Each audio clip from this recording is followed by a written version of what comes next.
Reubeuss TV mooy suñu télé. La chaîne de la vérité. tasaare leen ko. week-end du congé man de xamal déggalu ko mu congé président daa nga dégg ni dimanche mu ngi Popenguine wala xaw fan man mosuma ko dégg tout le temps ci soxlay sénégalais beneen bi may wax toujours mooy quand même yàlla buñ ko catu mais rek suñu borom daa defar ay mbiram parce que koo xam ne li ñu yaakaar rek am ci en tout cas espoir yàlla da koy jël teg ko ci ay loxoom ci ayam mais loolu sénégalais yi dañ ci war a sant yàlla réew mi nag boo naan nañu yee ndaw ñi ndaw yi benn soxla la ñu am mooy nañu xëy wax yëpp foofu la nekk te il faut que ndaw yi aussi ñu natt que président Macky Sall ak ñi liggéey ak moom loolu mooy seen yitte. Ce n'est pas donné pour un État sous-développé en pleine pandémie un président se lève ne je crée 65 000 emplois pour les jeunes. damay réorienter le budget de mon État génn ci 450 milliards def ko ci ndaw ñi ci seen liggéey porter des projets énormes pour la sous-région qui vont transformer ce pays, si c'est mon secteur, en hub portuaire qui va créer des dizaines de milliers d'emplois. Révolutionner fii suñu transport aérien jox ñu une compagnie aérienne boo xam ne géej nañ ko am et avec chaque fois et c'est ça la caractéristique du président chaque fois day tibb li gën a baax pour indil ko askan. le dernier bus de Dakar Dem Dikk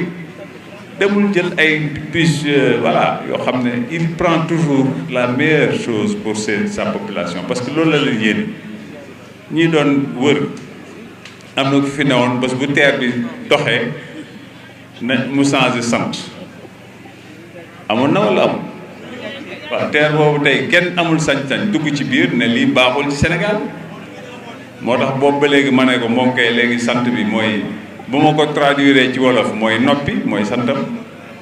waaw santam mooy noppi maanaam Ousmane Teer waaye du TER de TAIR loolu ko war du dëgg kon moo ñaanoon ñu wutal ko sant ak ñu santale ko noonu kon nag na noppi moom ñi mu àndal parce que boo seetloo mooy li mu wax bu kële di inauguré ñoom ñoo ngi naan ñëw leen ñu toj ku am lu mel ne TER nga ne dafa cher waaye mu nekk ci loxoy Sénégal ay manifestation am ngay jéem a organiser ay ndaw pour ñu yàq loolu ça veut dire que yow yéene woo jàmm Sénégal yéene woo jàmm sénégalais yi buggoo leen sa bakkan ba ëpp doole say bëgg-bëgg kon loolu yàlla ci yàlla musal yéen nag ndaw ñi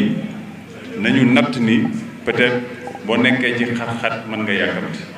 mais entre kii lay liggéeyal même bu dee jàngkat nga xool fi nga ne gis ngëneel li mu fa def ci wàllu dëkkuwaay ci wàllu outil de travail mais on ne peut pas sortir d'une période aussi difficile école bu ubbee les étudiants iront à l'université Amadou Mokhtar Mbow parce que pare na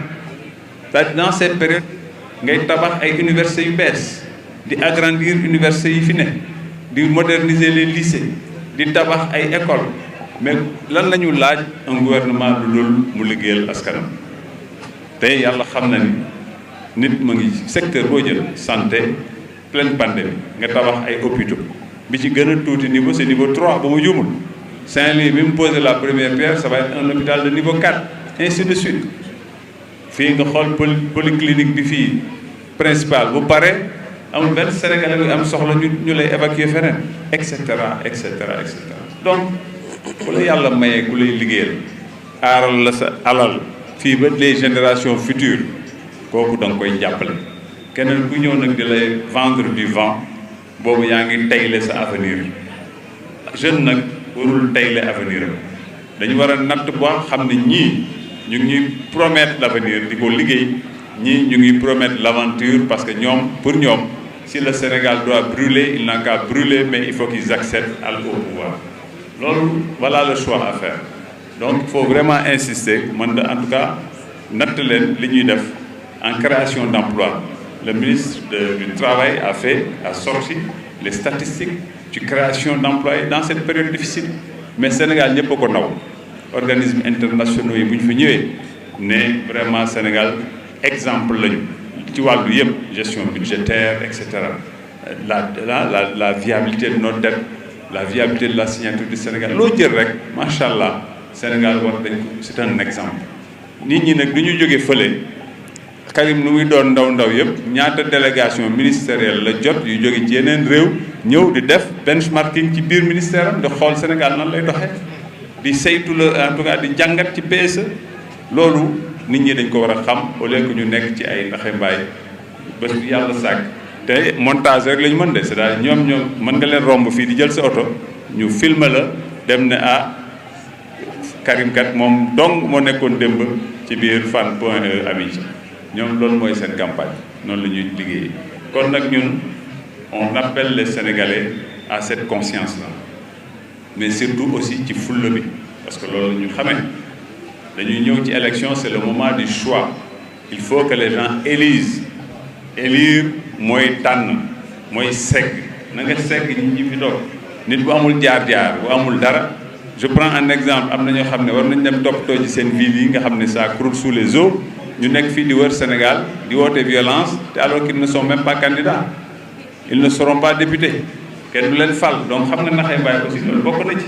ñëw leen votel ñu te yow mii di wax doo nekk député parce que bokkuloo te da nga ne woon boo bokkul élection du am waaye yaa ngi wër Sénégal mu leer la ni élection de am kon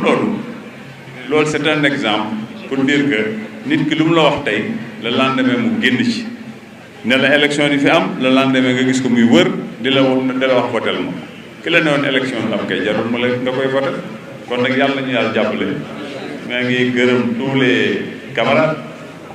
les jeunes femmes les jeunes dames les dames qui nous accompagnent depuis le début ci coono bi aujourd'hui malgré le temps ils ont tenu à respecter quand même le calendrier de travail lii lépp Sénégal moo tax ñu koy def parce que bu président amee ndam ça va être la victoire de la stabilité de ce pays leneen boo fi amee c'est ouvrir les portes de l'instabilité dans ce pays le chaos dans ce pays et on n'a pas besoin de cela parce qu'il y a des forces ils n'aiment pas entendre cela mais bien sûr qu'il y a des forces occultes tapis dans l'ombre avec des puissances financières derrière qui n'aimeraient que le chaos au Sénégal pour pouvoir s'installer. Nous sommes au pouvoir. Quand nous sommes dans les rues, vous voyez des gens, vous ne voyez que de l'humilité dans ce qu'on fait. Ils se disent de l'opposition. C'est l'étalage de la puissance, de l'avoir, etc. D'où est-ce qu'ils tirent cet argent? Ils nous le disent. Parce que rares parmi eux ont le baccalauréat, je vous le signale. Donc d'où vient cet argent? D'où est-ce qu'il vient? Il faut que les Sénégalais se posent les bonnes questions. À kan moo koy financer? C'est une question que j'aimerais que les journalistes quand même posent à ces messieurs-là. C'est vrai, ils sont libres d'avoir leur fonds de campagne, mais ça vient d'où? C'est notre question aujourd'hui. ñun de gis ngeen vraiment ñu ngi waaw koj kojal ministre nee na koj kojal réew mi maa ngi bëgg a doy waar rek yàlla nañu yàlla jàppale. Et on aura inchallah la victoire le 31 juillet. Ça, nous le devons à ce peuple, nous le devons au président de la République qui est un exemple, qui travaille. S'il ne travaille pas, ñu maandu. Mais yàlla xam na ni mu ngi tabax suñu réew. Dakar ñu ngi koy tabax wax nga sànq ni mënoo circuler parce qu'on est en train de faire le BRT. Le BRT en même temps que l'assainissement bi ànd ak moom. noonu la ñu waxoon ci TER ne baaxul bés bu BRT paree en 2023 te loolu lañ bañ. loolu moo ub seen xol yi parce que dañ ne ces projets du président bu paree ñun kenn mënul fi wax. Le président, ce qu'il est en train de réaliser dans l'économie maritime, ce qu'il fait dans l'aérien, d'accord? Ce qu'il est en train de faire dans le transport routier, en termes d'infrastructure, mais également de véhicules et autres. Mais c'est une révolution, qu'on le veuille ou pas. Duguma nag maintenant dans les autres secteurs tels que l'agriculture, l'énergie. Reubeuss TV mooy suñu télé. La chaîne de la vérité. tasaare leen ko.